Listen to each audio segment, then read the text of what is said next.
മലപ്പാട് ഗ്രാമപഞ്ചായത്ത് 14-ാം വാർഡിലെ സ്മാർട്ട് അംഗനവാടി പ്രവേശനോത്സവം നടന്നു. Kazhimbram BPM SNDP higher secondary school മുൻ റിട്ടയർഡ് പ്രിൻസിപ്പൽ വത്സല രാമചന്ദ്രൻ ഉദ്ഘാടനം ചെയ്തു. സ്ഥലത്തില്ലാത്തതുകൊണ്ട് ഈ ഉത്തരവാദിത്വം എൻ്റെ തലയിലുണ്ട്. എന്തായാലും ഈ കൊച്ചുമക്കളുടെ കാര്യമല്ലേ, അപ്പോൾ അതുകൊണ്ട് ഞാനത് ഏറ്റെടുത്തു. പറഞ്ഞതനുസരിക്കാൻ തയ്യാറായി. ഇവിടെ എത്തിച്ചേർന്നിട്ടുള്ള എല്ലാ കൊച്ചുമക്കളും ഇവിടുന്ന് പുറത്തു പോണവരും പുതിയ സ്കൂളിലൊക്കെ പോയിട്ട് നന്നായി പ്രവർത്തിക്കണമെന്ന് ഞാൻ ആഗ്രഹിക്കുന്നു. അപ്പോൾ അതുപോലെ എല്ലാവിധ ആശംസകളും ഞാൻ നൽകുകയാണ്.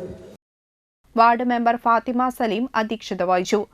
രഞ്ജൻ എരുമത്തുരുത്തി, അംഗനവാടി അധ്യാപിക വാസന്തി അശോകൻ, KV ഹർഷൻ, കരുണാകരൻ, സുരേഷ് പുല്ലാട്ട്, ജ്യോതി ബാബു പയ്യാമ്പറ, അംഗനവാടി ഹെൽപ്പർ ചിത്ര സുരേഷ് എന്നിവർ സംസാരിച്ചു.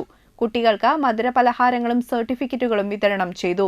സുജീഷ് പുല്ലാട്ട്, ജിബിൻ വേളേക്കാട്ട് എന്നിവർ സ്പോൺസർ ചെയ്ത പഠനോപകരണങ്ങൾ കുട്ടികൾക്ക് വിതരണം ചെയ്തു. തുടർന്ന് വിഭവസമൃദ്ധമായ സ്നേഹവിരുന്നും കുരുന്നുകൾക്ക് നൽകി.